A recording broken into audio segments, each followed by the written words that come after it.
Welcome to another episode of LifeMastery with Monica Bey, your hub for mastering every area of your life for total fulfillment. And here she is, your host, the healer in heels herself, Monica Bey. Well, hello everyone and welcome to the show. Today we are talking about Kiana Dancie. Come on, the Kiana Dancie, yes. The Kiana Dancie, the one and the only, the fabulous Kiana Dancie. Thank you, sis. Yes, and I have named this episode Kiana Dancie Unstoppable. Yes, I love it. Because she is unstoppable. Mm-hmm. And let me tell you a little bit about her. So having always been the life of the party with a dynamic personality and a glowing smile, and I can attest to that, Kiana Dancie has shared several dramatic and colorful life experiences on her sold-out Single in the City comedy tour across the country. She is a powerhouse of a comedian, speaker, media personality, actress, and entrepreneur on and off the stage. Hello. She's been featured on the hit TV show Who's Got Jokes with Bill Bellamy, where she destroyed the stage, and Bounce TV's second season of Off the Chain, where host Rodney Perry introduced her as a beast. Wow. Who wrote that? Yeah. She is a former co-host of TV One's nationally syndicated talk show, Sister Circle Live. Yes. Mm-hmm. After taping an amazing set with Kevin Hart, LOL stage, at the 2018 Comedy Central Festival. I was supposed to be there, by the way, and didn't make it. I wish I would have seen it. It was amazing. Yes. So that happens to be the largest and oldest comedy festival in the world. So now she is ready to blaze comedy stages, festivals, and any television shows that come her way. She is currently featured in 2 movies, One Crazy Christmas, which is a BET Her feature, and Sextuplets with Marlon Wayans for Netflix. And if that wasn't enough, she also is a new franchise. If that wasn't enough, she also is a new franchise owner of CPR, Cell Phone Repair franchise. She is building an empire. Absolutely. Yes. So Kiana, welcome to the show. Thank you for having me. You're welcome. I'm so excited that you're here. And I can't wait to, so you heard all the great things that she's been doing, and not only all of that, but this is why she's unstoppable, because she also has an amazing story to back it up. I do, girl. I think everybody has a story. So, my story it may be a little bit unique, but it's unlike anyone else's. Everybody has gone through something to get over and through. So, yes. Unstoppable. I'll take that one. I'll take unstoppable. I love it because I can't be stopped. That's right. That's right. And we see that. Come on now. Yes. We love every minute of it. Good. So first I want to get it a little bit into your story. So tell me some of the pivotal moments that brought you to comedy. Wow, that's an actual deep question, because I've always been to the entertainment in my family. See, here's the thing. A lot of people don't know this about me. My nickname in my family by my grandfather was Radio. So I literally would put everybody in a room, like, get in a room, dress up, get everybody dressed up. I get dressed up, put on my makeup, and then I would just entertain, perform. Wow. And my grandfather, I would talk and talk and talk to the point my grandfather would say, turn that radio off, turn her off, shut her up. So I would just entertain people. So to the point where I knew that there was some sort of entertainment that I would eventually do. Many people don't know that I used to model for Sears and JCPenney's. Honey, I was a catalog girl. I don't want to see them. Listen, I was a catalog girl. I was the one that, that would be in the catalog with some cheesy outfit on, but honey, that was a cute little chick. You know what I'm saying? So it was a good time for me, and my mom put me in a lot of activities to make sure that I stay busy. I am what they would call, I guess, a phenom. Like, I tapped, I played chess. I was an actress. I was in an African dance troupe. Shout out to Chuck Davis out of Durham, North Carolina. That's when I really, really, really got the taste for stage. I don't necessarily, I didn't utilize that muscle as much as being like a on the road or theater performer as far as an actress. But that was the first time I said, you know what? And I was a young lady. I was like 7 or 8, a young baby. Yeah, 7 or 8 years old. And I was like, I can do this. You know, I did that for many, many years. And then my mom picked up and moved me to Atlanta, Georgia. Okay. So I'm not a native peach. But I tell people all the time, honey, I am from the South. I've been here since I was 9. I am a peach. If you bite me, I drip. You hear me? Come on, girl. Okay, listen, can we say that now? Oh, I don't know. We can say But listen, so I've been in the South for a very long time, and I love it. And I don't go home that often. I go home when people get married or buried. You want to see me when you're happy or you're sad. Make a decision. But I love Cleveland, Ohio, but it's not home for me in the capacity of where I am now. Like, home for me will always be where Mama is. Okay. So Mama is here in Atlanta, Georgia. So just to really answer your question specifically is when I was working for Samsung Telecommunications, I was at management level. I managed the 4th largest territory in the country, which is Houston, Texas. And they had to lay off 15% of the team. And that 15% happens to be me. Now, as you know, many times when we're working in corporate America, we don't always have a plan B. Yeah.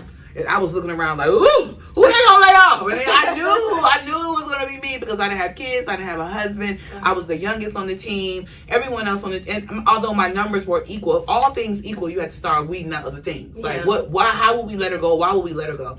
And it was based on the fact that they felt like she would be okay. If we let her go, she's young enough. The other people were old with kids and husbands and wives and wives with wives. You know how it goes. Right! So they had family foundations that I didn't have. Yeah. So, and it was a blessing actually, because had they not let me go, I wouldn't have left my job because I was very comfortable. I was making over 6 figures. I had a home. I had a beautiful BMW. I had the quote unquote American dream. Yeah. And I find it interesting how a lot of times when, and let me ask you this, did you actually have feelings that you should leave before that happened? I'll tell you why I asked that question, because a lot of times I notice that when layoffs and things like that happen, it's really like, I call it the universe trying to push you where you're supposed to be going because you weren't listening. And you're very smart for that, because the answer to that question is yes. So as I was doing this every day, and I was like, oh, I can't stand doing this. Oh, but see, the beautiful thing about my job, I work from home, baby. And so working from home, girl, this is what I remember a time when we first started doing our video conferencing, right? It was the first time that it was starting to happen because I'm old. Not that old. I'm in my queen age years. You understand what I'm saying? So then it was the first time when they was doing video conferencing, and my coworker sent me a DM, like a message, a DM, and she was like, "We can see your gown." And I was like, "My gown? Girl, I done got out the bed, had on a suit jacket with my gown over it." You know what I mean? So I was like, I work from home for real. You know what I mean? So for me, I was like, this is not what I want to do. And to see a tidbit about Bounce TV's Who's Got Jokes. When I taped that show right before they let me go, my boss, shout out to Ty Jones, wherever you at, Ty, call me, because he was fine, girl. You couldn't date him when you was working with him. Hello? But I can date you now. Look. So Ty Jones was so fine, and he called anytime he called my phone, girl, I used to get butterflies in my tummy. I used to be like, oh, because Ty's calling me. Not even thinking, the man is my boss. So he called me, and he was like, Kiana, and I was like, yes. He said, I need to talk to you about something. I didn't really know what he was going to talk to me about. And I had just taped this. It had just came out, Who's Got Jokes. He said, there's been some buzz about you. And I was like, oh, okay, nice. What I'm doing my job good. I'm going to get a promotion. I'm about to get an increase. And he was like, no, some people seeing you on TV. What's going on? I was like, that wasn't me. That was not me. I don't know what you're talking about. I don't have no jokes. So he actually seen me on Who's Got Jokes. Mind you, I didn't tell the people that I was going to DC. Okay. He was like, when was this tape? Because I didn't take, you don't have to take vacation when you work from home. Every day is a vacation. Oh, no. Right. So he was trying to get all this information, and then, then he let me go. But there's so many reasons why I jumped into the into comedy. Girl, I had an ex-boyfriend I was with for 10 years. Broke up with him, and I said, oh, Lord, I got stories to tell. My girlfriend was like, girl, you got to tell people this story. And I was like, so you want to laugh at my misery. Because I was with the man for 10 years, girl, and he was an athlete. He blew out his knee and ruined my future. You hear me? Yeah, girl. I thought I was going into the league, Monica. Girl, I had my NFL wife t-shirt. I had my seat on the 50 and in the box. We was going in the league. You hear me? I was acting funny because I was ready. You know what I mean? Girl, please, God said, go tell them jokes because I'm about to take this man's knees.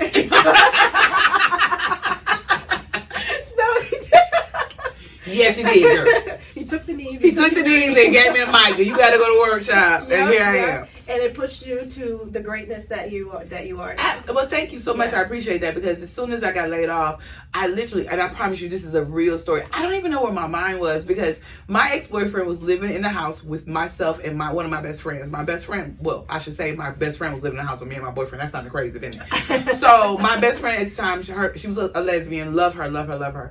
And I loved her then. So she was living in my house, and it's a long story. So, and she was living in my house, and when I got laid off from my job, girl, I left them. I was like, listen, I got laid off from my job. I'm leaving. You guys are going to stay in this house by yourself. I'm going to LA. I don't know if they loved on each other, kissed each other, hugged each other. I don't know, and really don't care. But I was gone. I went to LA and did my thing. And I never even asked that man, did you touch her? Probably didn't, because she was the more masculine kind. Oh, okay. She wasn't pretty like me. You know what? So probably not. They probably went to go get some girls together, but But it was a good time for me in my life to make that transition. You know, quite often we get into the point where like, oh, if I don't do it now, when will I do it? Like, I was young and I kept thinking I don't have kids, and he ain't trying to marry me. I mean, he was asking, but he ain't got no money, so I was like, let's go. You know what I mean? So I just picked up and moved to LA. Oh wow, nice. Yes. So how was it once you moved to LA? LA was scary. I mean, you know, I had money in the bank. I had a beautiful car, so I was doing what everybody else do. I was faking it while I was making it, but honey, I didn't have a clue. I was living on my girlfriend's couch. Wow. You know what I'm saying? I had all my cute clothes. I had my good wigs, because the people in LA can't do hair. You know what I'm saying? Girl, no! Not like the ATL. Not like ATL. And honey, I was like, okay, so this is what we're going to have to do. I kept calling home, Mama, send me some wigs, because I don't know what these people doing. So I was faking it till I made it. And I would never forget the first time I was standing outside of the Comedy Store, and I met a comedian. I would never mention his name, but it's funny, when I mentioned what he told me years later, he said he didn't tell me that. I was like, yes, you did. So he said to me, he said to me, he was like, well, you only been in the city for, a couple of days. You're not going to be nobody. You're not going to do anything with yourself. You might as well, catch this, you might as well just come upstairs with me to my hotel room. I'm in a suite in a penthouse. All I need is 15 minutes. I'm going to go ahead and put you on the road with me. I'll give you a little 15 city tour, and I'll give you $1,500 per city. But I only need 15 minutes with you. Excuse me? Let me explain something to you. I don't sell it, but I don't give it away either. You know what I'm saying? But no, I would have never done that. And thank God, not only am I fortified with self-esteem, but I wasn't hungry, and it just told me right then that there are so many young women that he probably propositioned that to with. That happens a lot. I've heard. Girl, yes. And they probably said, "Oh, $1,500," because for somebody that's hungry, honey, and homeless, $1,500 is a lot of money, honey. $1,500 is a lot of money today. Who want it? Who gonna give it to me? Right? Okay. So I told him that, and he tried to act like he didn't remember that. But I distinctly remembered, and I always told myself I would never be in a position where I have to be propositioned or that vulnerable that I will allow myself to say yes to that. Yeah. No matter what I have to do. If I have to wash clothes, toilets, or babies, I'm going to be okay. And that's why you're unstoppable. Come on now. So I want to go back to childhood. Okay. So what? Tell me about some of the biggest obstacles that you had to overcome in childhood. Wow. Well, first of all, I was the only child, so really? They say only kids a little weird, honey. I wasn't weird. I was special. Let's be clear. That's right. I knew I had a relationship with my mother and my father, and I had a relationship with my grandfather. I had never met my grandmother, and it's ironic that I was born on my grandmother's birthday.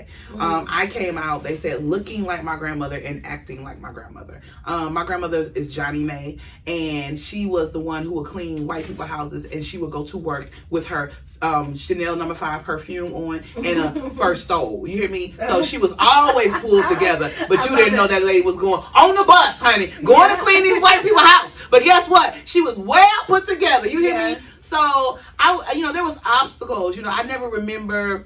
I don't recall being bullied. I don't quite often people like to say, "Oh, you kept your gap," and I'm like, "Yeah, why not?" Everybody in my family had a gap. You're not a Dancy if you don't have a gap in your teeth. Like, if you didn't have a gap in your teeth, we'd be like, "Who is your people? who your people? Who your granddaddy?" You know what I'm saying? Because you couldn't be a Dancy without a gap. I had a lot of cousins. So that was really good for me. I grew up kind of insulated. I had a lot of friends too, but I grew up insulated because we had such a big family. My grandfather had 6 daughters, and all 6 daughters had children. My mom and my aunt Ann, rest in peace, Auntie Ann, were the only ones who had one child. So we celebrated each other. We always ate at each other's house. We went from home to home for holidays. So I don't recall any specific obstacles in that, but I am a child molestation survivor. As blessed as I was to have so much family around me, I was molested by my mother's boyfriend And it only happened once. It wasn't a continuous thing. It happened once. I remember my mom left me at home, and I remember my mother hesitating for some reason, because my mother never left me home alone with anyone outside of family. And I had a fever, and she had to go to work. So she was like, Mommy will be back, and I got in her bed, and she was like, I'll be back, and just rest, take the medicine. And I just remember when I was molested, I was like, oh, this is strange. And it was weird because I knew it was wrong. Yeah. Like, as a young... How old were you? 6. I think 6? I was, okay. Yeah, 6. Yeah. Yeah, 6.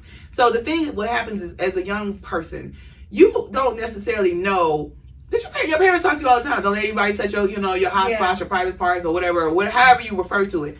I knew it was wrong. And then although he was threatening my mom, I was thinking, and I was always this little lady. I was always so grown. I wore heels and carried a purse since day one. Wow. I always wanted to wear perfume. I always wanted my nails polished. I was a very, very girly girl, right? Mm-hmm. So I always was privy, for whatever reason, to like very adult conversations. I would be in a room. People would just ignore me because I was just there all the time. Yeah. I was my mama's baby. I'm the only one. Mm-hmm. And I remember feeling like, this is not right. And then I contemplated. I just remember just thinking to myself, how am I going to tell my mother? You know what I mean? What's going on? Mm-hmm. But I knew I had to tell her, although I was scared out of my mind to tell her, because I was thinking, okay, this man's going to kill my mom. But after one day, I went to Collin Hills, like daycare center. Mm-hmm. Shout out to Miss Fadia. I would never forget her. Then we had some officers come in, talk to, and I don't know the time difference, how long it happened to when I decided to tell. But there was, it wasn't that long. Okay. So it wasn't like I lived in silence a long time, but the officers was like, hey, if anyone's inappropriately touching you or threatening you, you need to say something. So I waited till everyone left, and I pulled Miss Fadia aside and said, hey, this is a problem. This is happening to me. It happened to me. Mm-hmm. I need you to tell my mom. And she was like, what? And then my mother said she remembers that when I was talking to Miss Fadia, I was so like assertive and specific and detailed, and I was like, this is going on, this is a problem, this is the day. And she was just like, we gotta call your mama. So she called my mom came in, and it wasn't a situation that my mom did not believe me. It was, like a lot of times, and as I've been more open and forward about my abuse, or my situation, a lot of women whisper in my ear and say, well, I told my mom and she didn't believe me. That happens a lot. Or I told my father and whatever. But a lot of times the kid is held accountable, opposed to the adult or the person, the abuser. And my mom did not hesitate, not one time. It was immediate that my mom and they took care of it. They called the police. He got arrested. He went to court. He went to jail. It was instant. It was, and my family tried to kill him. It was a lot going on. You know what I'm saying? But the thing is, I always encourage people, and for the longest I didn't talk about it. I wasn't so open about it because I felt like it was a reflection on my mother's rearing of me, my upbringing of me, and it actually wasn't. No, not at all. Because when she told me, she was like, the reason I didn't talk about it, I thought you still had a problem with it. She was like, I did everything I could to protect you, and I didn't leave you with a stranger. This wasn't a man that we just met. The man had been around me for about 6 years. Yeah. So if I'm 6, that's like epic, Yeah. So the other thing I would say is, my mom taught me this, and it was funny because I never thought about it this way. She said, you're a child molestation survivor. Someone else may be a date rape survivor. Someone else may have been raped by their father, because that's a real thing. Yes. Maybe there's so many different types of abuse. But if you cut on the light, you will realize that you're not the only one. Yeah. You're not the only one. And when she said that to me, it literally dawned on me in a way that it never dawned on me before. Because quite often you walk around thinking, oh, it's only me. Oh, me. It's not just you. Yeah. And that's a great message for people, because there's so many people that do believe that they're the only ones, because so many people are afraid to talk about it. And or shame. And because it brings shame and all kinds of things, and especially for the people that tried to tell someone and they didn't believe them. That's the worst thing that you could do to a victim, is not believe them. Yes, and it's ironic. It's I'm a comedian, so sometimes I laugh at the most inappropriate things. So what I find to be so ironic is I was molested by my mother's boyfriend, but not by the priest that I went to Catholic school, girl. I'm like, I'm here. You know what I'm saying? But God, thank God that wasn't going on either. But I went to Catholic school. The people, the priests, they touched the baby sometimes. Not all of y'all, but some people. Yeah. You know, some of them have been, you know, as we know, molesting the kids. And you know, it's funny. I don't know if that was happening in my school. Yeah. That's crazy. But Yes. Well, I'm glad that you had the courage and the strength, even at 6 years old, to say something, because a lot of children don't. And it's scary. Yes. And more importantly, shout out to my mom for having enough sense to put me in counseling, because if you think about it, you know, a lot of women have sexual issues, have, you know, hang-ups, and I don't even know the proper way to describe it, but a lot of people are not healthy sexual beings because they've been through some sort of trauma and they have not, it has not been addressed. So my mother had enough sense to put me into counseling, and we took counseling. We were counseled together because she felt that, of course, some sense of guilt. And my father and I did not do counseling together, but my father, he was very hurt by it, because I think he internalized it by, you know, if I was with your mother, you know, this wouldn't have happened. Well, maybe not, or maybe if it wasn't him, maybe with a priest or whoever, or maybe look, I don't think things are mishap. I think, you know, you may not be meant for it, but you're built for it. So everything that I've been through has built me to be, has turned me, has contributed to the person that I am today. Yes, and I wholeheartly believe that. I believe everything happens for a reason, even the negative things. Absolutely. I believe that, you know, who you're meant to turn into. Sometimes some certain negative things in your life need to happen to turn you into that. Absolutely. And to also turn you into, you know, an advocate now for, you know, for others. So I'm sure there's other people, that a lot of other women that you've helped just by telling your story. I would hope so. I would hope so. And then you help young women too, right? I do. I haven't been mentoring as much as I should, or as much as I have in the past, and just due to schedules and, you know, just having a lot of things going on. But I would definitely say that is something that I would want to get back to. I used to work with a lot of young adults in school, young girls specifically, because I think and I hate to say this, because I never like to really exclude the boys, but I'm a girl. So I believe that the girls are our futures. And as bad as I hate saying that, women have tended, you know, we tend to be the strength, we're the pillars in the community and also the home. You know, unfortunately, the world just don't move without a woman. You know what I mean? I wish we could say the men were a lot more stronger. I plead all the time that men step up, because, you know, I always say the evolution of a strong woman came because of weak men. Ooh. We don't want to be strong. We don't want your battles. We don't want your struggles. We don't want to have to figure out this, that, and the other. We don't want to. Only thing we want to do, to be honest with you, I believe most of us want to have a happy.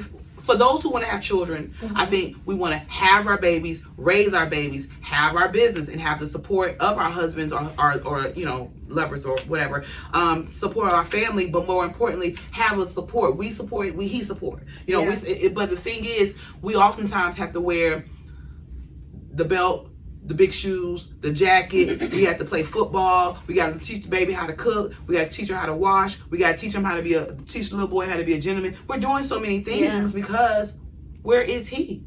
Yeah. So we step into, we're doing multiple things because he is not here. And I'm not saying, and that's not everybody's he. That's not all fellas. If you're there in your family, I salute you. But there's a lot of voids where we have to feel because he is not there. Whatever that issue is, I think that women, we got to do better also. You know, if you're mad at the baby daddy or mad at the he in your life, don't let that affect the relationship with the children because they need their father.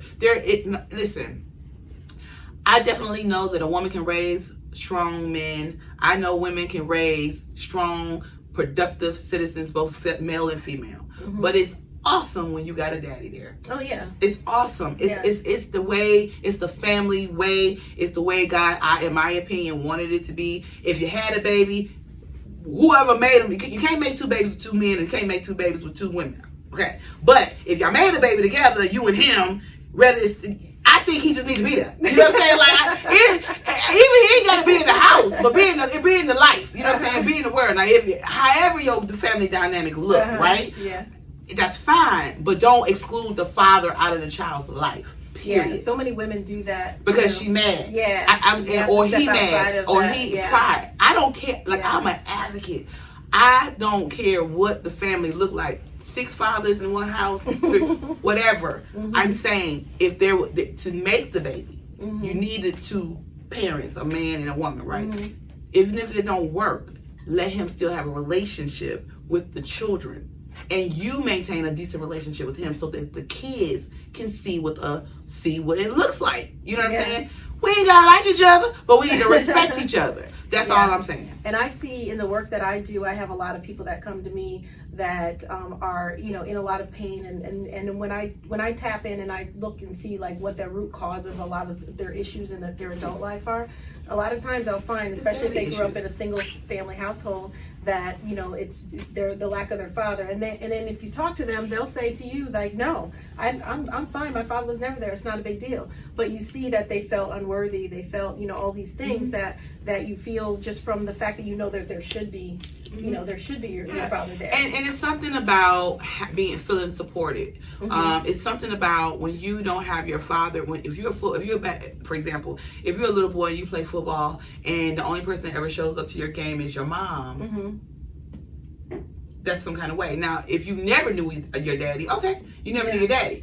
But if you knew that you had a daddy somewhere and he never comes to your game, that makes you feel some kind of way. Yeah. If you are a little girl and you never see your dad come to your ballet rehearsals or whatever, you're gonna feel some kind of way, especially if you knew you had a daddy. Yeah. And now, if you only had 2 mommies, you only had 2 mommies. Yeah, you don't know what you're missing. That's a different story. Yeah. Right. Yeah. But the thing is, you can only know you can only know what you miss if you missed it. I mean, if you knew it. You understand what I'm saying? But I don't really care how it looks. I'm just saying, allow the people to be in the baby's life, so that baby don't feel neglected or unworthy. That's all. Yeah. Yes, and I agree with that.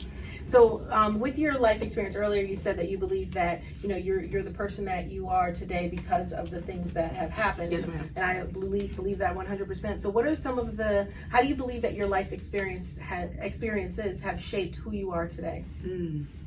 Nice question. I think that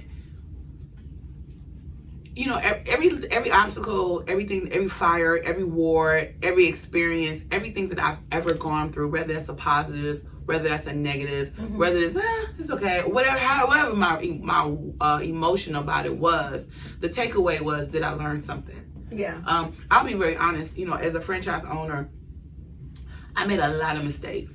I did something that I had no idea was the right thing to do. For example, I intermingled my personal credit with my business credit. No one told me that you shouldn't be using your personal finances to fund your business. Well, I mean, if the people need to get paid, I'm going to use the money that pay the people. Sometimes you know what I'm saying? You got to do what you got to do. But as I always tell my partners, and my partners are my mother and my brother, it was a costly experience, a costly mistake, but it's not a deadly mistake. We're not dead. No. So, through, because I just started a whole nother business, girl, I learned how to establish business credit. Okay. Because the people didn't tell me nothing. Now, let me tell you why we don't know. I'm standing in a room full of 6 black women. It's 6 black women and 1 black man. Y'all just don't know that. These are not the conversations that we having. When black people get together, we're not having financial conversations. We're not having conversations. That's true. We're not afforded those conversations. I don't know why. I'm not going to say they don't want us to know. I don't even know who they is. I'm simply telling you, there are conversations that are being had that are propelling certain group of people and holding other people back. So the fact that I just recently learned that I should never intermingle my business and my personal credit to establish my business is profound to me. That I should have known that when I got my business degree. That wasn't even, ideally you have a business credit score, and you have a personal credit score, but no one tells you how to establish business capital. You know what I'm saying? No one says, hey, you don't have to get business capital. You don't have to use your personal credit score. Nobody says that. So with my new company, called Credit Fuel. Oh, The website is not up, but you can definitely email me. This company is helping people learn how to establish business capital for their company. Get your credit up, because the thing is, I have an EIN number. I have a website, but to get business credit, you don't want to use your personal address. You need a virtual address. There's so many things. Who told me I had it? Yes, girl, the people knocking on my door, girl, I'm looking for Kiana Dancie. No, you not. You understand what I'm saying? Yeah. So you need a virtual address, you need an EIN number, you need a website, you need an email. Those are 4 things to start getting business credit. But again, email me at info@creditfuel.com, and we'll get into that. Yes. And I'm glad you're doing that, because a lot of people do need that information and need that help too. A lot of people have business ideas and then they don't know where to start, so they just stop. Right. and see, that's the other thing, and I'm so glad you said that, because I, as a business person, I'm building my whole empire. I am a franchise owner, I'm an author, I'm all these things, but the thing is, I want all the bags. I want everything. I want to be able to eat, and one day y'all gonna look up and like, where Kiana Dancie at? Kiana Dancie is on a ship, a boat, a yacht, somewhere with my husband, my real husband, my kids, and my dog. Yeah. Right. I'm going to be gone somewhere. What's she doing? Eating, drinking, having a good time. All I want to do right now in my life is bake cookies and a little fellatio. That's it. That's all I want. That's all I want to do with myself. I want to have a good time, honey. I want the money to be made. And when my husband say, what you going to do? What you want? Well, I want him to ask me, babe, what kind of cookies you making today? Chocolate chip cookies. What you doing on Tuesday? Peanut butter cookies. You know what I'm saying? I want my family to be happy. I don't ever want money to be an issue. And right now, for most families, it's finances. Yeah. Families break up over money because somebody don't have it, kid don't have it. I don't want that struggle. Yeah, no. I want to, what do I want to, I don't want no worries, but if I had to choose a worry, I don't have no shoes to go with this dress. You know what I'm saying? I need a new wig. Where the people at? I can't get hair from India. You know what I'm saying? That's what I want to be my problem. I don't want it to be the lights about to be cut off and we're going to be in the dark. You know what I'm saying? We got to make a decision between washing or sitting in the, taking a bath or sitting in the dark. No, I don't want those kind of issues. I don't want finances to be a problem. So any bag that I can secure, especially because you can't keep waiting on folk to pay you. No. You got to go find it yourself. That's right. I always tell people, instead of going out begging somebody else for a job, create your own. Create your own. Yeah, Come on. create your own way. I love that. Come on. Yes. Yes. And you are doing it. And Thank you have done it already. Thank you. And you're going further. So that I'm excited just to see, how everything unfolds for you. I'm trying. I'm doing my best. It definitely tells you how to get yourself together. So if the roof fall off your business, they not coming to look for my house. You know what I'm saying? Like, Lord, I can't eat because I got to get, So the thing is to have, to be organized in a way that even if your business fail, personally, your family still eats. Yeah. You know what I mean? Yes. Yeah. Yes. So I learned a lot of things. I think all of my breakups, losing jobs, getting fired. Well, I keep saying getting fired, but I don't even like that. Getting replaced off of Sister Circle. It just built me for the next level. I'm going to the next, I know that there is something so much bigger and greater for me. Yeah. And I just have to make sure, because I've been promised, girl. I've seen them promises, and God talked to me all the time. So I don't know what, half the time I can't enter. I'm like, Lord, is this the message? Is this the message? I be running around the man, is this the man you want me to marry? I'm always clear. You know what I'm saying? But he has not forsaken me. He has not left me, even when I'm down to my last. Something always happens. I still get I can manage to get a $5 fill up from somewhere. You know what I mean? Whether that's food from KFC or gas at the gas station. Unstoppable, even Come in on. the car. Hello? Yes. So I think all experiences build. It helps you become a better person. Period. Yeah, yeah. And so the experiences that you had, you were just saying, getting kicked off Sister Circle, and I know before that, kicked off sounds so aggressive. Well, I'm using your words. I got replaced, girl. The people replaced me with Trina Braxton because she had a higher profile. Oh, okay. So the whole process of your rise, I'm sure you've heard a lot of no's along the way. Yeah. And how did you get through those? What gave you the drive to keep going? Okay, so this is what I'm learning. My brother and I are very different, and it's funny how my brother and I were both raised in the same household, same parents, same type of environment. But when he received no, he takes no real personal. When I hear no, you ain't talking to me. Who you talking to? If you tell me no, you just not the yes keeper. Yes. See, in my mind, there's always somewhere, somebody has the yes for me. That is true. I don't care what you look like. I don't care what title you have. Look, I don't care what you got going on. If I want a yes, I'm going to find it. And I won't stop. I am so relentless in that. So I have heard so many no's, but see, you have to be in this industry, you have to be fortified. Because you're never pretty enough, or you're too pretty, not pretty enough, too tall, too short, too light, too dark, you kind of too blind, your teeth too big, your tooth too small, your lips too full. Girl, who you talking to? You know what I'm saying? I'm perfect for my perfect opportunity. Yes. For my opportunity. I'm gonna clap on that one. Thank you. I don't want hers. I don't want yours. I don't want nobody else's opportunity. I just want mine. I just want you to say yes to a girl with a gap in her teeth, big eyes, and blonde hair. That's enough for me. That's enough for me. Yes. So, but I've always been that way. My mom told me when I was a little girl, when she would tell me no, I would just go get a yes from my grandfather. He was a yes.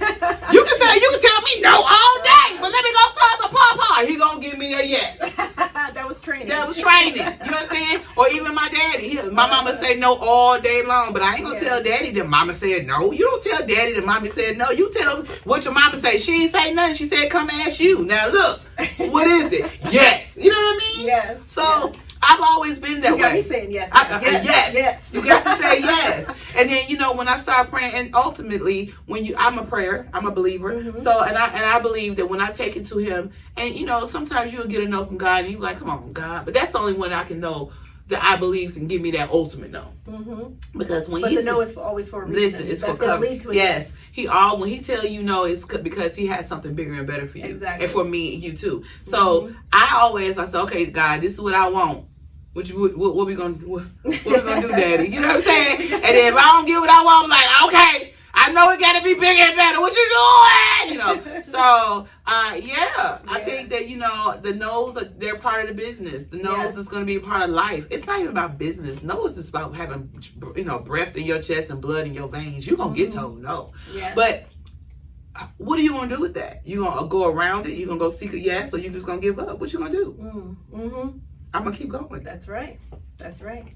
Unstoppable. I love it. Come on, girl. I love it. That's gonna be my next book that somebody else gonna have to write. Oh, see. Yes, I just think that we're gonna just you just keep pushing because if you stop, you'll never know what's right around that corner for you. Yes. Yeah. And you have to keep going. Absolutely. And so what? So you said you always had that in you. So there's nothing that necessarily taught you that. That's just part of your personality. It's part of my personality. I think it was my mother also instilled in me. She's always told me, Kiana, you can have whatever you want. You know what I mean? But you got to work hard for it. So many parents need to tell their children. On my last speech, or when I said goodbye when I was on Sister Circle, I was saying goodbye to everyone, and I told them this was an opportunity. I was moving on. One door closes, another door opens. But this is what I stated exactly. I said God never closes a door for me without at least opening a dog door. And a lot of people didn't like that. A lot of people didn't like the fact that I guess they thought that I was comparing myself to a dog. I wasn't. I was just comparing door to door. Yeah. Because the door still leads to entry. It still leads out. It's still, if you want it, you can go get it. And so that's been my thing. Yeah. God has always told me, I'm going to give it to you, but you're going to have to work for it. Now, a dog door is low. A dog door is small. I'm a big girl. I'm not that big, but I'm bigger than that door. You know what I'm saying? So if I want it, that means I'm going to have to be a little uncomfortable. I'm going to have to get down on my hands and knees. I'm going to have to squinch up a little bit. I'm going to crawl. I might mess up my wig. My wig might come off going through the dog door. You understand what I'm saying? But if you want it, it is on the other side of that door. See, nothing I've ever had has been easy to get, but He's always given me the opportunity. He showed me.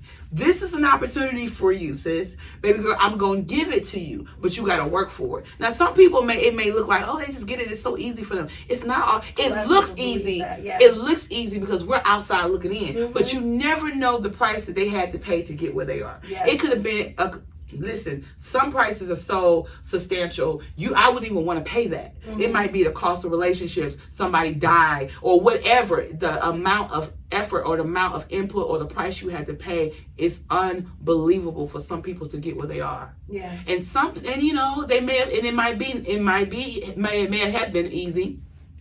depending on the deal they made. The deal they made may not have been a godly deal. If you made a deal with the devil, it might come easy, but look at all the other all the other relationships and everything else around you that you compromise and sacrifice. Yes. I don't want an easy deal that it didn't come by way of God. If it didn't come by way of God, I don't want it. I don't want it. So yeah, that dog door, he's giving me a couple dog doors that I had to work through and squeeze and get through and be uncomfortable. Because one thing my mother has always told me, and God has always confirmed, there's no growth in comfort. That's true. That's true. Always. I always say that the uncomfortability, the obstacles and the trials and the struggle that we go through in life builds us and helps us grow, and that's the purpose of it in our lives. It might build you and it might tear you down. But it's up to you whether you allow it to. How you allow it to shape you, basically. Absolutely. Absolutely. Because even the tear down is necessary. Sometimes you need to be broken down to the bare minimum. Yes. To be built right up and strong. As they say, diamonds are formed under pressure. Yes, they are. Yes, they are. Yes.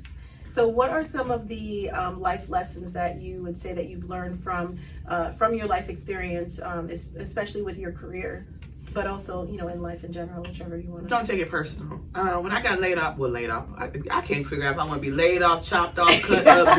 So I was replaced. When I got replaced with Sister Circle, I did take it personal. One of the reasons why I took it personal at that moment is because the relationships I thought that I was building with my co-hosts, the relationships that I thought that I was building with the producers. When I tell you, Sister Circle, I literally, girl, that was my first bar mitzvah.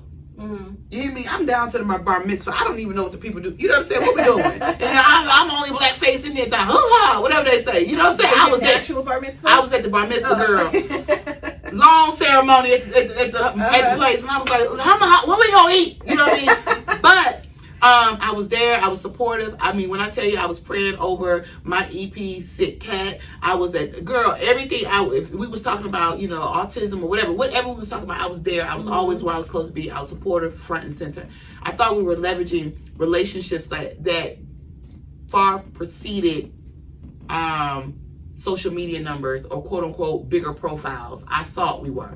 Because I had that conversation with my EP, like, hey, my social media numbers are not that big. Is that an issue? She said, no, we're not. I even asked, Monica, you get all the tea. I even asked, I heard you guys were replacing a host. Is this true? And I was told directly to my face by one of the producers, absolutely not. Not a absolutely not, but a absolutely not. Oh, wow. What kind of person stand flat foot on the floor, look somebody dead in their face and lie to them like that? Yeah. So that bothered me. You know what I'm saying? I'm talking about praying together every day, holding hands, hoo-ha-ha, crying over this, crying over that, being together every day for almost 2 years. I thought we had something better. Now, if there was something, when it boiled down to it, and my EP said, we love you, we think you're amazing, you're always where you're supposed to be, the viewers love you, but I've been challenged with increasing the profile of the show. I didn't know what that meant, so I took it personal at first. And after you start breaking it down, and I walked away, and I was like, what does that mean? And I'm replacing you with Trina Braxton. First of all, I'm not a Braxton. I would never be. And then I don't have 1 million followers. When I went to look in and research, what does that mean? You know what I mean? She's Toni Braxton's sister. It will always be. So I'm not Toni Braxton's sister. I'm not a Braxton. And listen, sis, I don't have 1 million followers right now. You understand? Yeah, right now. So my thing is, so everyone follow her. Right. So if you're talking about increasing the profile, that makes sense. But did I think it was going to come to that? It wasn't about we were arguing, we had fights, there was disagreements. Now we didn't always get along, but see, I'm one that can sit on the island by herself. My opinion is my opinion. You don't have to like it, but it is what it is. But that makes great TV. You know what I mean? That's true. But quite often it was them against me. You know what I mean? Meaning they all kind of clumped together, thought together like one big brain, and I was like, that's dumb.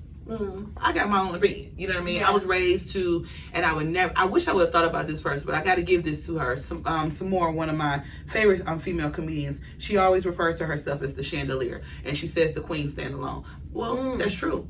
Yeah. Chandeliers, you ain't gonna see you may go into a room and see multiple chandeliers and they want to, do some extra stuff, but most times when you see a chandelier, it's one and it's gorgeous and it's by itself and it stands alone and it needs nobody else to reflect or adore or to adorn it because it's a chandelier. It's already amazing. You know what I mean? So I didn't need that. So thank you so much, some more. Every time I see her, she say that, and I read her, clips or hear her stand up, I always say, man, that's such a great great statement. So It is. shout out to you some more for that, being a chandelier in the Queen Stand Salon. So I realized that I didn't necessarily need a panel show to do me. Yeah. Yes, because you stand alone. I stand alone. And, you know, sometimes my confidence, I'm one that they really, none of them knew as me except for Rashawn.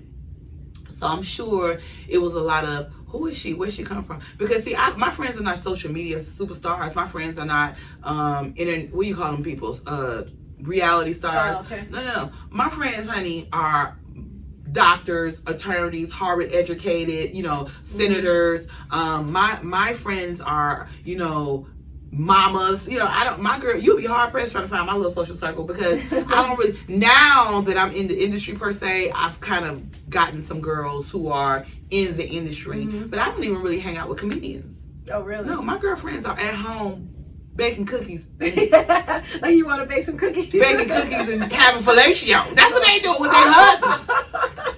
You know what I'm saying? Like, I have real housewife, friends, and they are business owners. One of my girlfriends owns 5 restaurants. One of my other girlfriends is traveling all over the world. Like, I have those girls. You're not going to run up on my girlfriends and be like, oh, Kiana hang out. No, she don't. You know what I'm saying? My husband is a HR. You know what I'm saying? Exactly. We that ain't what we do. So, you know, I'm sure they were like, who is she and where she come from? You know what I mean? Because I was my social media numbers were the lowest. I'm not on a TV show. I've done some things, but in their opinion, maybe not so much, you know? Okay.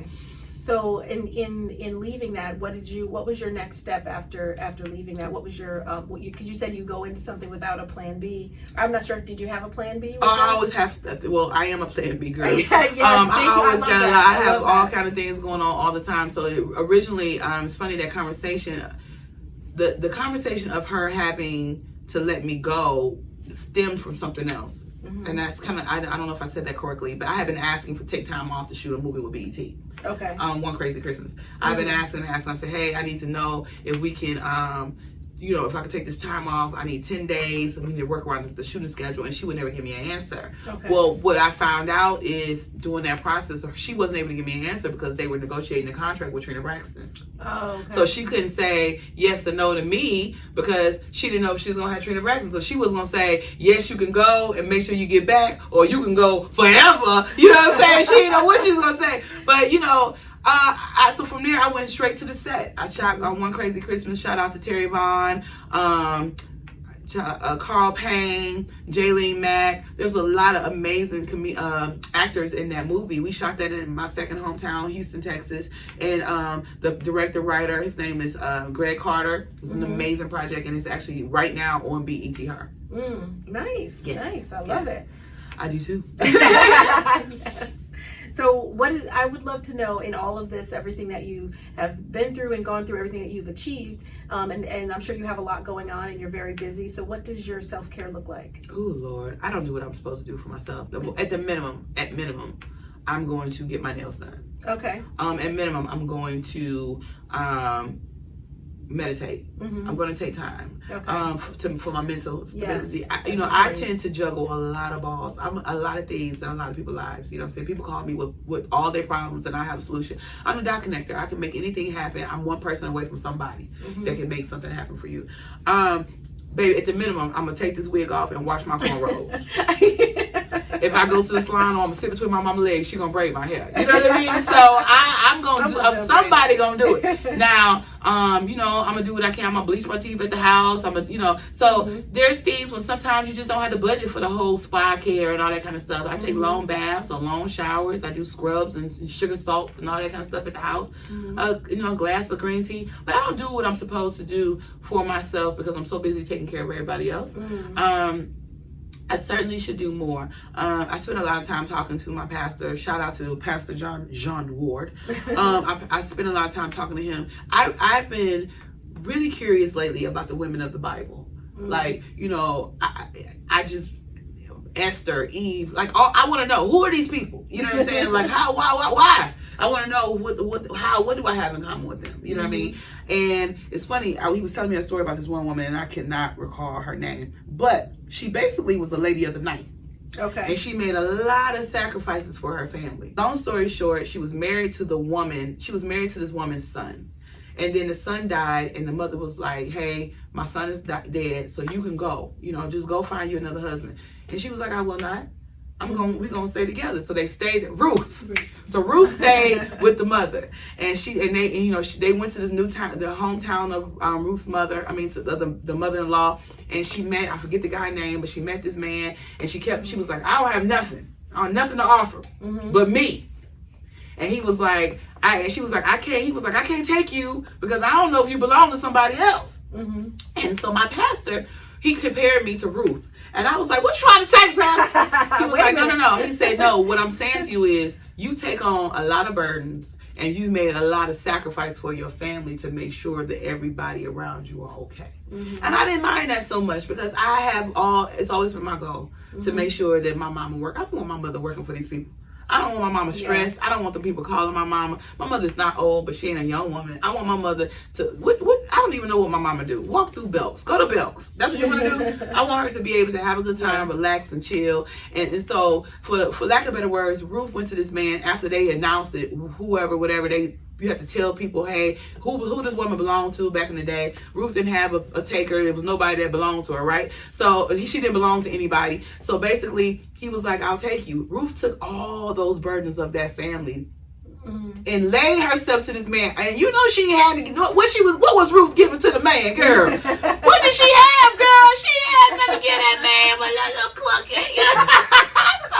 I'm saying that level of sacrifice says that I'm willing to do anything and everything to make sure that my family is okay. And that's where I am. I want to make sure that my family I want to make sure that people around me eat. And when I say people around me, it's not blood family. It's not all blood. It's if you are a friend and you have proven to be loyal, it's my intent to make sure that you're good. That's great. But I will say that it's important for you to take care of yourself. I'm trying. Because at the end of the day, you can't fully take care of other people as to your best ability if you're not okay. So let me tell you this too. So I recently have come up with this analogy, and I want you to take it, but you can't keep it. I gotta stop. I'm now 2020 is the year of perfect vision for me. Okay. I am going to stop letting people sip from my sauce, from my cup. The only thing I'm gonna let these people sip from is my saucer. If it ain't in that saucer, baby, you ain't gonna get it. Let me tell you, because I can only look if my cup is half full or half empty, depending on your perspective, right? I cannot pour from an empty cup. But every now and then, when that cup runneth over, right? You might get a little sip from the saucer. You ain't gonna be thirsty, but I'll wet your lips and your tongue. You know what I'm saying? Just a little bit. But I got to let people just sip a little bit from the saucer, opposed to sipping it all from my cup. Yes. And I'm okay with that. Yes. Because I have to be a little bit selfish because some of the things I've given so much of myself that I forget I still need to take care of me. So you're right, but I definitely will be more conscious of it. There'll be a whole lot of sauces out there, girl. Yeah, you can have this, and you can have this apple juice, this tea, whatever it is you need, but you're going to sip from the sauce. Yes. And so it's because it's so important. I see so many people who are givers naturally, and I'm a giver also. And so sometimes you have to just step back and say, okay, what have I done for myself lately? And just make sure. I always suggest people at least 5-10 minutes a day of self-care, self-evaluation, just being with yourself, meditation. You mentioned that earlier. So even that much a day just makes a world of difference. Yes. I agree. Thank you for that. Yes, you're welcome. So you have a new book out. I do. So tell us all about the book. So the book ain't out. Oh, I thought it was out. It's out. But okay. It's out, but ain't out. Okay. Okay. So the book is called Bye Bye Bags, Laughing to Lighten the Load. I went through a transition where this as we alluded and we discussed, everyone has baggage. Everybody makes a decision. Everybody should make the decision which baggage you're gonna carry forward or drop. I'm a child molestation survivor. I've been through a breakup. I lost my great job working at Samsung Telecommunications. I've lost best friends I've been friends with since 6th grade. Have no idea why this woman stopped talking to me other than her husband don't speak English. I don't know. Your husband don't speak English don't mean that we don't have to talk. I don't know. But, and honest to God, that's what it was. Basically, she was spending more time with him. And I mean, it is what it is. But, as you get older and as you grow, you lose friends, you lose opportunities, you go through things. So, but you always... It's baggage, but you make a decision on what baggage you're going to carry forward. So in 2016, I think it was, I had the bags under my eyes removed. And as I was healing, getting those bags under my eyes removed, I did a show called Atlanta Plastics. I did it on TV because it was free, child. So I let the people We need to know who did your work because I don't see any scars. His name is Dr. Wright Jones, and he is from Hawkinsville, Georgia. He is a black man. He is amazing. His office is across the street from Lennox and Buckhead.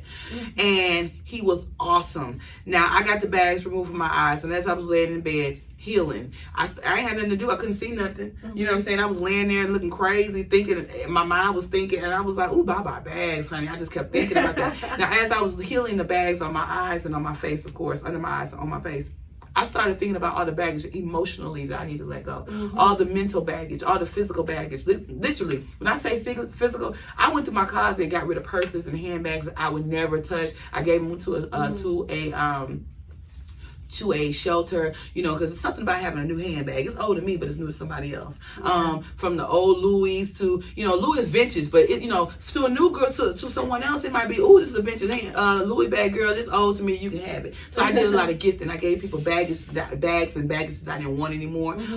You know, maybe an old boyfriend gave me a bag. I don't need that. Yeah. That represents old things that I'm over it. You know what I'm saying? Let's yeah. go ahead and detach it. It's a good bag, girl. But I had to give it away. But my thing is, as I was laying there healing, I also decided I was going to heal all parts of me. So I started writing this book, Bye Bye Bags, and I talked about how I use laughter to heal myself whole. The one thing I realized that we all been through something. Yes. We all going through something. But it's a decision. Are you going to let it hold you back, or are you going to let it help you, you know, drop it and propel forward? Yes. You got to make that decision. And can't nobody do that for you but you. So, you know, I've been disappointed on many levels by men and just everything. So the book is about letting go, pushing forward. Some baggage you just can't depending on how you look at it.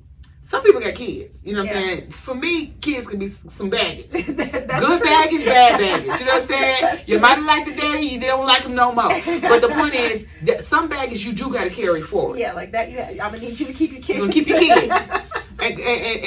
And also, I'll tell you, and this is a conversation I had with a young lady.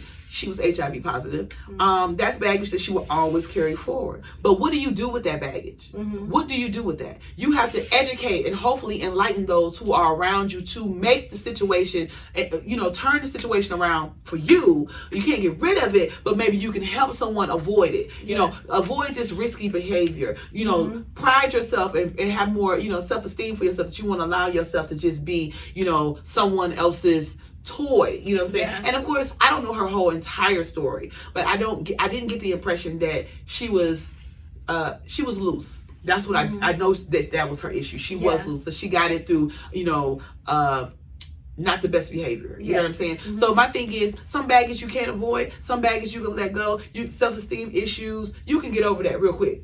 Put on some lipstick, get a new hair, buy some weed, whatever you got to do, lose some weight, whatever you got to do. It's your esteem about you. You know what I'm saying? Get in some classes. Do whatever you need to do to pull yourself up and pull yourself through.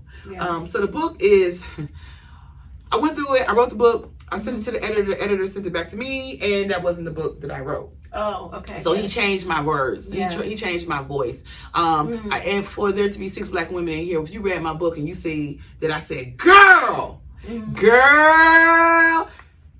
you know what I'm saying? Even if I say girl with 18 R's, you know, oh, she meant that. You know what I'm saying? He would say to me, I mean, the book reads so, it just reads so, and I was like, black? You know what I'm saying? What you saying? I'm sorry, sir, have you met me? You know what I mean? And so, you know, I was really disappointed with that. And so, okay, so when he gave me the book back, unfortunately, I didn't have the original. So I had to start over. Oh no! And then it was just one thing after another. And so the book, and I was like, okay, God trying to tell me something, because when I didn't have the original, now I got to go back. Then I had my computer crash. Now, and so it's like it was one thing after another. And any writer, if you're a writer, you already know. It's like now I'm over it. So then I had to come back. Because it's still on my heart to do. And I had been talking about the book, and everybody asked, and girl, I pre-sold the book and everything. I said, I owe these people a book. So then I got on Sister Circle. Got busy. Now I got multiple girl. Wait, before Sister Circle, had a boyfriend. He in the book. I ain't got him no more. Got to close that chapter. Literally, girl. Then I got on Sister Circle. I ain't on that show no more. I got to write that out or fix it or end it or conclude it. So now I'm in a place where I'm like, okay, I've made promises that this book is going to be out in fall 2019. It is going to be done in December. I am 3 or 4 chapters. Excuse me. You know I got a gap in my teeth, girl. I slop sometimes. Listen, so 3 or 4 chapters away from being completed. Okay. And then my editor was like, I'm ready. So like I won't change it. A different editor? No, same editor. Okay. We made an agreement. Okay. Look, sir, all you got to do is there's a comma or what go right here. A parentheses, a comma, or a semicolon. That's what you're supposed to do. Yeah. And does it make sense to you? Don't change my words. Nothing else. And he was like, we agree. So, and he's a great editor. Okay. So that is where I'm like, okay, if we can get past that, he's a man. He don't know no better. Right. So you can get the book on my website, right? Well, you can pre-order on my website, KianaDancie.com. It will be available on Barnes & Nobles and also Amazon. So I'm excited about the book. I've been talking about it a long time, but there's a lot of, funny stories. I address all of the, how to laughing exercises, because I'll tell you, sometimes when you laugh, you cry, you laughter excites so many different type of pheromones, and you get so excited. It does, yes. Girl, I cry. Yes. Sometimes I laugh so much I cry, and I don't even know what happened. Was I laughing or crying? I don't know. Me and my husband, we sit up and crack up about nothing sometimes. So I'm excited about the book. Again, it's called Bye Bye Bags, Laughing to Lighten the Load. We all have heavy baggage. It's a decision up to you whether you're going to carry it forward or drop it where you are. Nice, nice. So everyone has to get that book, pre-order. It sounds like it's going to be a great book. It's going to be a good book, girl. Yes, I'm excited. I'm going to get my copy. Oh, come on, sis. Yes, I am. So tell me what other ventures you have going on and what's next. So I'm a cell phone repair franchise owner. I own a CPR. Location is in Duluth, Georgia, 2200 Duluth Highway. B102 is my suite number. Now, the reason I wanted to even mention that is to not only because I can repair your phone, I am one of 4 Black women that owns in the company. There are 4 Black women total. The second Black woman is my mother. The other 2 are owners with their husband. The reason that I got into this business, just like every other business I got into, is 1, I want to secure the bag. But 2, I didn't want to be in a position where if one opportunity, i.e. Sister Circle, ends, I can't eat. I have a lifestyle I want to maintain. Yeah. I want to eat good. Yeah. And I am not about to sit around here and let people dictate when and if and how I eat. You know what I mean? Thank you. So when Sister Circle ended, I didn't see it. But I didn't see that coming to a close. I already had, started planting that seed. I just didn't know I was gonna have to eat off that harvest so soon. CPR, cell phone repair, it's one of the fastest growing franchises in the country.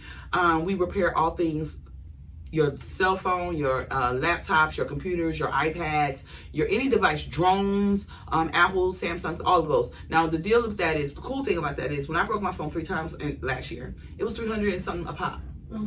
Well, girl, I ain't got to do that no more. I just put it on the counter and say, fix this. But it's my business. But, we work with schools. We work with, universities. We work with businesses. We have amazing techs. I'm in a live, work, play location in Duluth, Georgia. I have 600 residents on top of me. I'm super excited. This is actually my second location. Awesome. The first location, thank you. The first location we closed to move closer to home. So those are where my learning experiences came from. Okay. I didn't want to, first of all, it's an hour and a half there and it was an hour and a half back. Girl, traffic in Atlanta is far.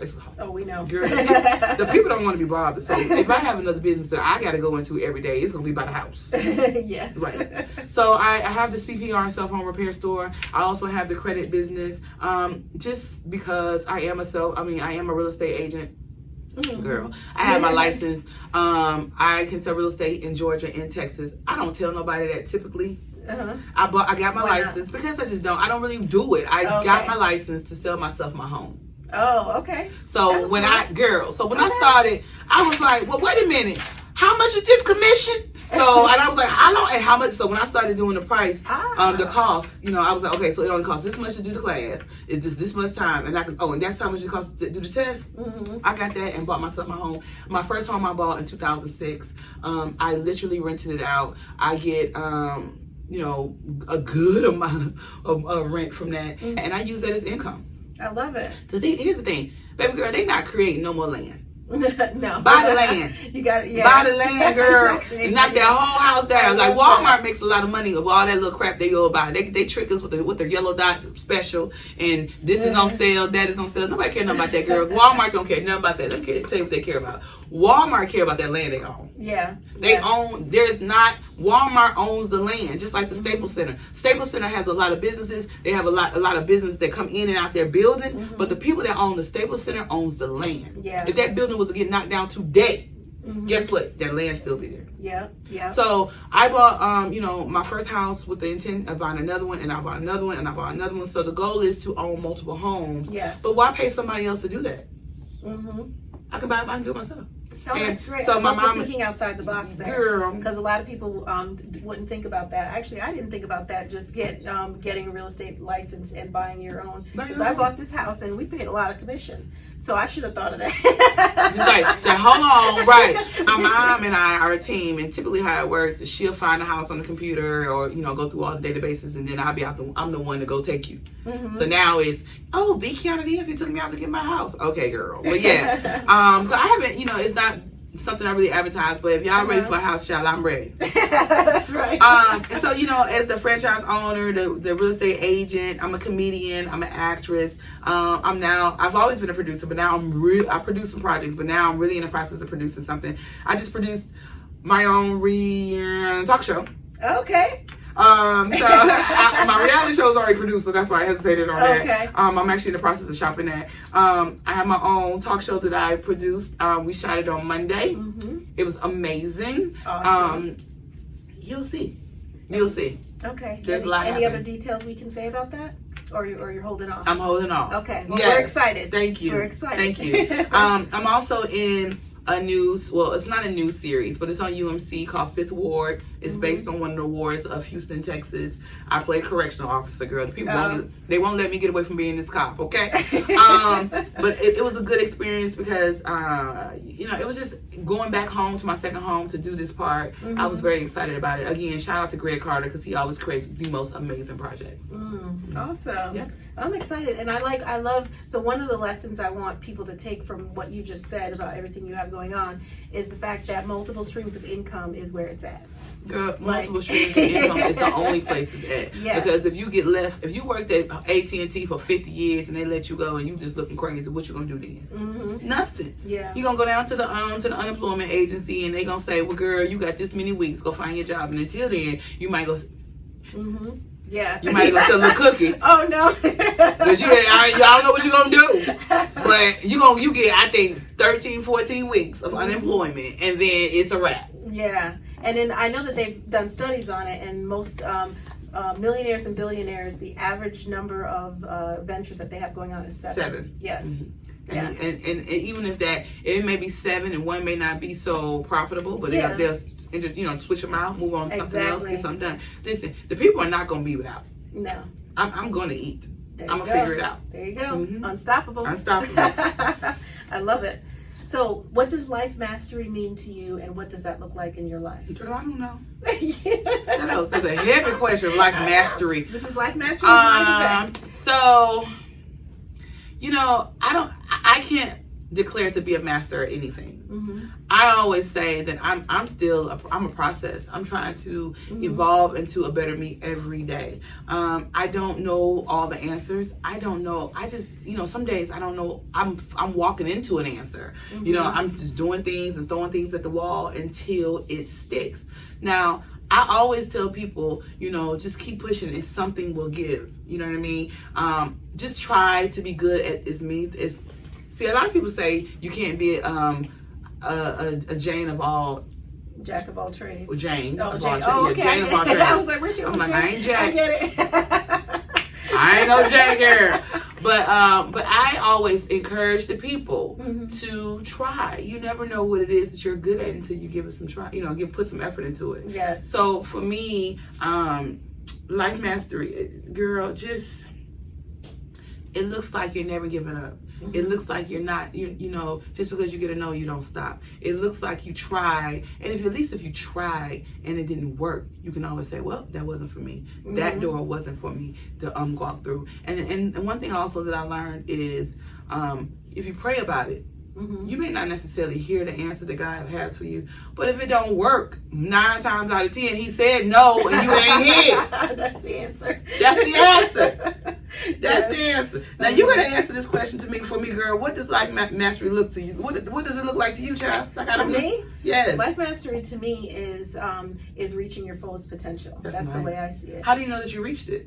You never do, actually, because and I believe that you're always in a state of becoming, and so your fullest potential is limitless. That's the truth. So it's about becoming better and better and better at everything, and that's what this podcast is all about: is mastering every area of your life. But do you really fully ever master it completely? Because it's limitless, you don't. Right. And so, but each time you reach your pinnacle, there's higher to go. Come on, pinnacle. That's one of my favorite words. I love it. Yes. Great answer. Now I know. So when someone asks me that again, I'll have that one. No, but that answer that you gave was great, because, and that's why I love, that's a question I ask everyone. And I ask that question because everyone has a different answer, and they're all correct. And so when you said it's about not giving up, it's about, pushing through. And hearing no and moving on, and taking either the lesson or finding a way around that no. And so that is life mastery. That is mastering that particular part of your life. I always say and I love it when my mother tells me this. She said, you may not be meant for it, but you're built for it. Yes. Every time she said it to me, it always hit me. It hit different, because she was like, Kiana, you wasn't necessarily meant to be on the panel show, but you was built for it. You may not you was the only child. You can grow with a bunch of sisters. You may not be meant to be in a room full of women all the time, but you built for it. You know what I'm saying? You may not necessarily be meant to be somebody's wife right now, but you built for it. You know what I mean? So I'm stronger than I would ever know. Because sometimes I encounter things I'm like, I got through that. Yes. I did that. Yes. You know what I'm saying? And it proves to you your power. Every time. Every time. Yes. Yeah. So that's my thing. Meant for it, but you're not built for it. I love it. That's not, but you're built for it. Yeah, that's it. Yes. So tell us how we can find you and everything you have going on. So on social media, I'm the same on all social media platforms: Instagram, Facebook, Twitter, and my website. It is KianaDancie.com. That's KianaDancie. Of course, you can always walk into my store when it opens come Christmas. 2200 Duluth Highway, B102 is CPR. I am literally the only CPR cell phone repair store in Duluth. That's DULUTH, Georgia. Awesome. Great. Thank you. Thank you so much for being on the show. I'm very excited about everything that you have going on. I feel like I forgot to tell the people something. Anyway, I love you. Thank you so much for coming up, for having me here. I really enjoy sitting here talking to you. There's so many things happening in both our lives, but we got to do something outside of this. Yes, definitely. We got to do something outside of this. But more importantly, there is a light shining on you, sis, and I want you to make sure you stay in the light. Yes. Stay in the light. Absolutely. Absolutely. Nothing but walk and live in the light. Absolutely. Yes. Thank you so much. For more information, go to my website at monicabey.com.